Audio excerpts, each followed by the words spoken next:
Golden tips by doctor कल्याण स्वरूप, गया बिहार।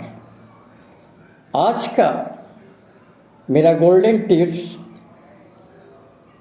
किसी खास डिजीज एवं किसी खास मेडिसिन से कुछ रिलेटेड है। आप जब कभी किसी ऐसे केस को देखने गए हैं या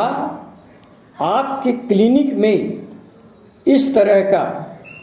कोई पेशेंट आया हुआ है जिसके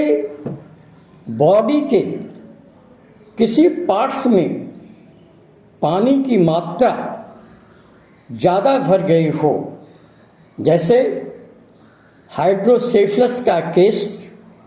ब्रेन के अंदर पानी की मात्रा बढ़ जाना,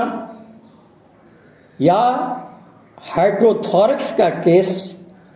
जिसके अंदर चेस्ट के अंदर पानी की मात्रा को बढ़ जाना, या ड्रॉप्सी का केस जो पूरे शरीर में सूजन के साथ पानी की मात्रा का आ जाना, एसाइटिस का केस जो पेरिटोनियम के अंदर पानी की मात्रा को आ जाना, जिसे जल उदर रोग भी कहते हैं, पेट के अंदर पानी जमा हो जाता है। तो ऐसी अवस्था में हम केस टेकिंग तो करते ही हैं और मेडिसिन का चुनाव भी करते हैं। अगर आपका सिलेक्शन मर्कुरियस सल्फ की है और आपने पेशेंट को मर्क सल्फ दिया है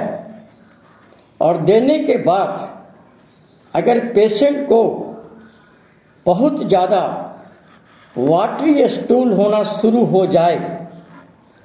और आपने पेशेंट से पूछा कि आपकी तबीयत कैसी लग रही है, अगर वह कहता है कि मेरी तबीयत पहले से ठीक है, पहले से अच्छा लग रहा है, तो कभी भी कोई दूसरी दवा देकर वाटरी डायरिया को बंद करने की कोशिश ना करेंगे। क्योंकि अगर आपने दूसरी कोई भी मेडिसिन देकर उस वाटरी डायरिया को रोकने की कोशिश की तो वह केस स्पॉइल कर जाएगा और साथ ही साथ पेशेंट का डेथ भी हो सकता है। ऐसी स्थिति में हम विचार करने के बाद भी अगर चाइना के तरफ जा रहा हो तो चाइना नहीं देना चाहिए, अगर पोडोफाइलम के तरफ केस जा रहा हो तो पोडोफाइलम भी नहीं देना चाहिए, अगर एसिड फॉस की तरफ भी केस जा रहा हो तो एसिड फॉस भी नहीं देना चाहिए। ऐसी स्थिति में हम कोई मेडिसिन ना दे करके हम अपने ऑर्गेनल के सिद्धांत के अनुसार वेट एंड वॉच करेंगे और वेट एंड वॉच करने के बाद हम उसकी स्थिति पर अध्ययन करते रहेंगे। क्योंकि मर्क सल्फ के अंदर अगर आप एलेंस की नोट को पढ़ेंगे तो एलेंस की नोट के अंदर लिखा हुआ है कि when it acts it means merc sulph,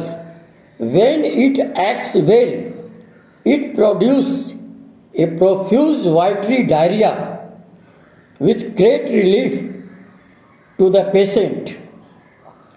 It is as important as arsenic in hydrocephalus, collected by Dr. Lippi. So एलेंस की नोट के अंदर इस चीज़ को अगर मर्सल के अंदर हम ध्यान से पढ़ते हैं तो हम कभी भी ऐसी स्थिति में हम किसी मेडिसिन को ना दे करके सिर्फ हम पेशेंट का वेट एंड वॉच करेंगे और हमारा पेशेंट चाहे वो हाइड्रोसेफलस से सफ़र कर रहा हो, चाहे वो हाइड्रोथोरैक्स से सफ़र कर रहा हो, एसाइटिस से सफ़र कर रहा हो, एनासर्गा से सफ़र कर रहा हो, ड्रॉप्सी से सफ़र कर रहा हो, तो हमारे पेशेंट को आराम मिलेगा और हम उसे आराम कर सकते हैं। तो इसी तरह से हम वेट एंड वॉच का पॉलिसी जो होम्योपैथी के अंदर दिया गया है, ऑर्गेनन के अंदर जो हैनीमैन ने हमें दिया है कि हर एक मेडिसिन को रिपीट करने से पहले, दूसरी मेडिसिन देने से पहले पेशेंट का वेट एंड वॉच करना जरूरी है। अतः वेट एंड वॉच देखें, करें, आपको सफलता मिलेगा। धन्यवाद। आपका डॉक्टर कल्याण स्वरूप, गया बिहार।